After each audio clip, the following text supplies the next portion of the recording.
Inverse. നമ്മൾ ഇതിനു മുമ്പ് ഇൻവേഴ്സിനെ പറ്റി പഠിച്ചിട്ടുണ്ടെങ്കിലും ഒരു മെട്രിക്സ് തന്നാൽ ആ മെട്രിക്സിന്റെ ഇൻവേഴ്സ് എങ്ങനെയാണ് കാണേണ്ടത് എന്നാണ് ഈ ഒരു സെക്ഷനിൽ ഞാൻ പഠിപ്പിക്കുന്നത്. Okay, suppose capital A equal to 1 2 3 2 5 3 1 0 8 ഒരു മെട്രിക്സ് ആണെന്ന് വിചാരിക്കും. ഈ മെട്രിക്സിന്റെ ഇൻവേഴ്സ് ആണ് നമ്മൾ കാണാൻ പോണത്. അപ്പൊ നോക്കൂ, A ഇൻവേഴ്സ് രണ്ട് രൂപത്തിലാണ് കാണാൻ പറ്റുക. ഒരു method A inverse equal to 1 by determinant A into adjoint A. A inverse equal to 1 by determinant A into adjoint A.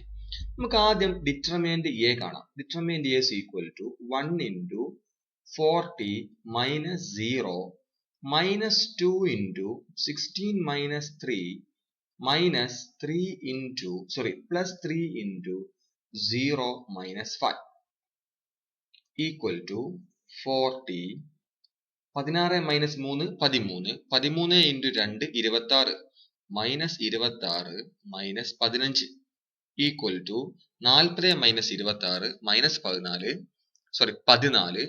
14 minus 15 equal to minus 1. Determinant A equal to minus 1. അപ്പൊ അവിടുന്ന് മനസ്സിലായി A എന്ന് പറഞ്ഞാൽ ഒരു singular matrix അല്ല. Singular matrix ആണെങ്കിൽ കുറച്ച് complicated ആണ് കാര്യങ്ങൾ. Therefore determinant A minus 1 ആണ്. Therefore that matrix is non singular. ഇനി നമ്മൾ അഡ്ജോയിന്റ് കാണാൻ പോവുകയാണ്. അഡ്ജോയിന്റ് കാണുമ്പോൾ മൈനർ കാണണം. അപ്പോൾ മൈനർ മെട്രിക്സിനെ കാണാം, ഒറ്റയടിക്ക് നമുക്ക് ചെയ്യാം. മൈനർ മെട്രിക്സ് കാണാം. മൈനർ മെട്രിക്സ് എന്ന് പറയുമ്പോൾ 1 എന്നുള്ള എലമെന്റിന്റെ മൈനർ 5 ഇൻറ്റു 8 40 40 മൈനസ് 0 40. ഓക്കെ, ഇനി 2ന്റെ മൈനർ 16 മൈനസ് 3 13. 3ന്റെ മൈനർ 0 മൈനസ് 5 മൈനസ് 5. ശരിയല്ലേ? 2ന്റെ മൈനർ 16 മൈനസ് 0 16. 5ന്റെ മൈനർ 8 മൈനസ് 3 5. 3ന്റെ മൈനർ 1 0 മൈനസ് 2 മൈനസ് 2. 1ന്റെ minor 2 into 3 6 minus 15 minus 9. 0ന്റെ minor 3 minus 6 3 minus 6 minus 3. 8ന്റെ മൈനർ 5 മൈനസ് 4 1. ഇതാണ് മൈനർ മെട്രിക്സ് എന്ന് കിട്ടിയിട്ടുണ്ടാവുക. Minor matrix. ഇനി അതിന്റെ കോഫാക്ടർ മെട്രിക്സ് വേണം. കോഫാക്ടർ കിട്ടണമെങ്കിൽ നമ്മൾ ചെയ്യേണ്ടത് എന്താ? ഇതിൽ ഓരോന്നിനെയും ഈ ഒരു ഭാഗത്തുള്ള എലമെന്റ്സിന്റെ സിമ്പൽ മാറ്റുക. അത് നമുക്ക് ആൻസർ കിട്ടുക ഈക്വൽ ടു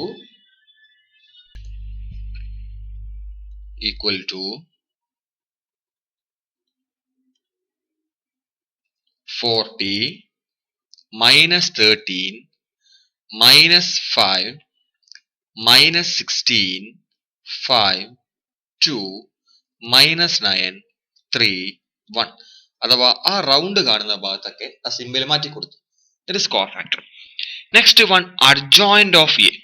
എന്റെ അഡ്ജോയിന്റ് കിട്ടണമെങ്കിൽ കോഫാക്ടറിന്റെ ട്രാൻസ്പോസ് 40 ഈ കോളത്തിനെ തിരിച്ചെഴുതുക. Minus 16 minus 9 and minus 13 5 3 minus 5 2 1. അപ്പൊ അഡ്ജോയിന്റും ആയി. ഇനി നമ്മൾ കാണേണ്ടത് therefore A inverse equal to 1 by determinant A into adjoint A. ഇതാണ് equation. That is equal to 1 by minus 1 into adjoint A എന്ന് പറയുമ്പോൾ 40 minus 16 minus 9 minus 13 5 3 minus 5 2 1.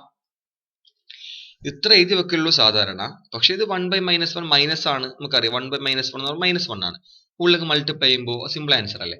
Equal to minus 40 16 9 13 minus 5 minus 3 5 minus 2 minus 1.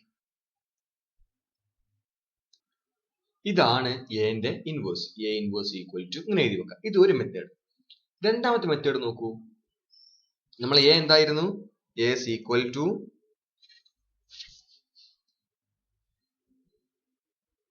is equal to 123 123 253 108. അതൊന്നും കൂടി എടുത്ത് എഴുതി വെക്കാം.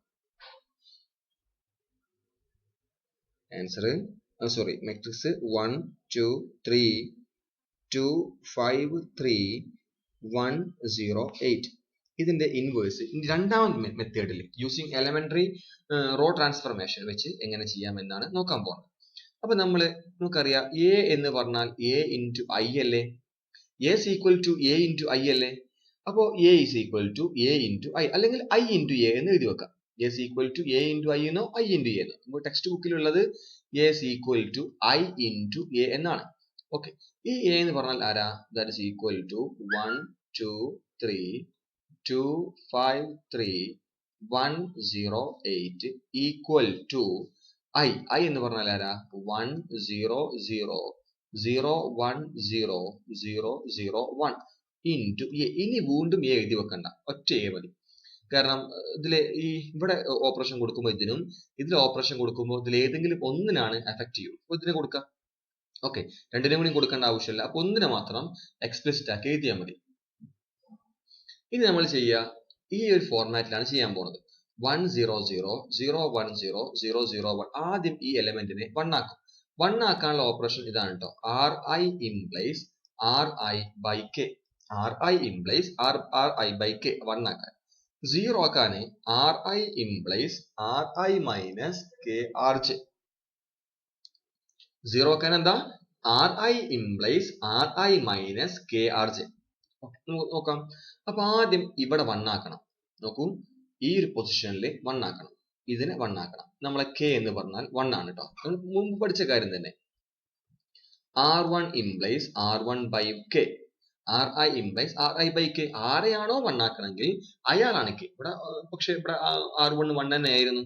പക്ഷെ എങ്കിലും ആ സ്റ്റെപ്പ് എഴുതി വെക്കുന്നുണ്ട്. അപ്പോൾ that is equal to R2 ന് കുഴപ്പമില്ല.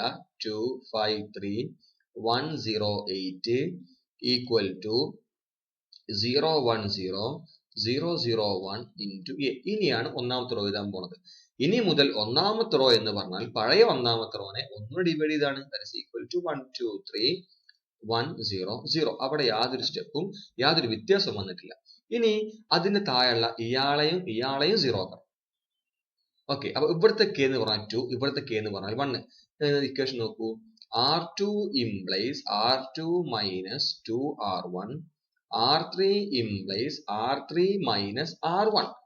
അതൊക്കെ എന്തുകൊണ്ടാണ് എന്റെ പഴയ മുമ്പത്തെ വീഡിയോസ് കണ്ടാൽ മനസ്സിലാവും നിങ്ങൾക്ക്. അപ്പൊ അത് ചെയ്യുമ്പോൾ R1ന് യാതൊരു ചേഞ്ചും ഇല്ല. ചേഞ്ച് ആർക്ക് മാത്രമേ ഉള്ളൂ?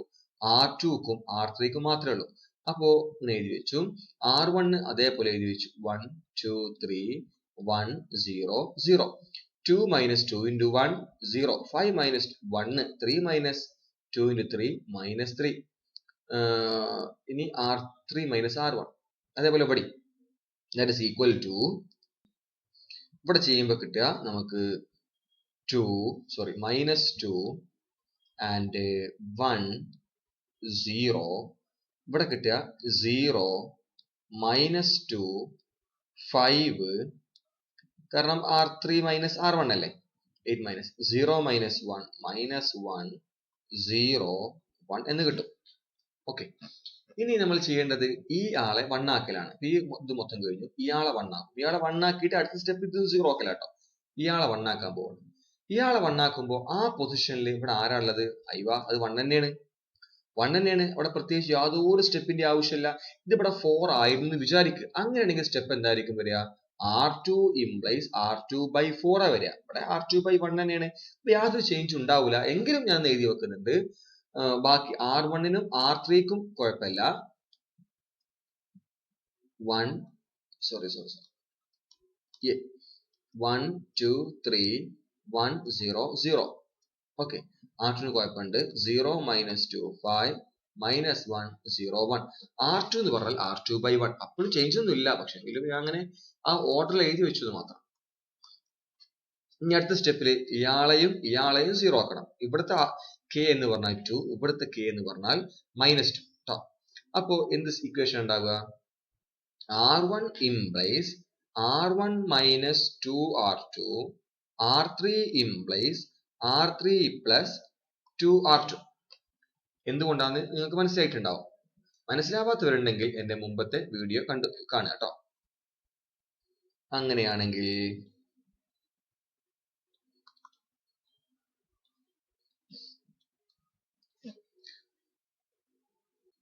അപ്പോ R2 കുഴപ്പമില്ലല്ലോ. R2 എഴുതി വെക്കാം. 0 1 -3 -2 1 0. R1 implies R1 - 2R2. Okay, അവിടെ ചെയ്യുമ്പോൾ നിങ്ങൾക്ക് കിട്ടുന്ന ആൻസർ ഇങ്ങനെ ആയിരിക്കും. 1 0 9 5 -2 0 ആൻഡ് ഇവിടെ 0 0 1 5 സോറി, ഇവിടെ 0 0 1 അല്ല, ഇവിടെ 0 0 -1 ആയിരിക്കും കേട്ടോ.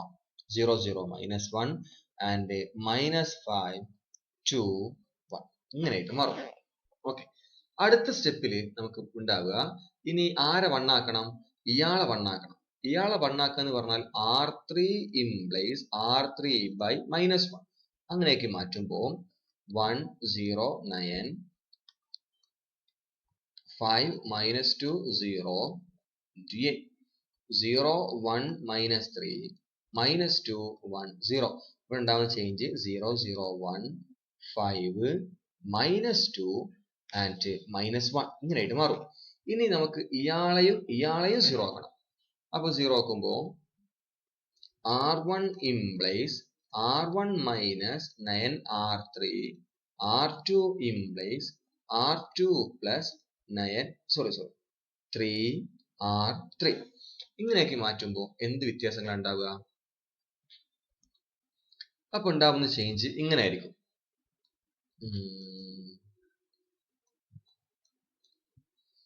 R1നും R2നും ചേഞ്ച് ഉണ്ട്, R3ക്ക് ചേഞ്ച് ഇല്ല.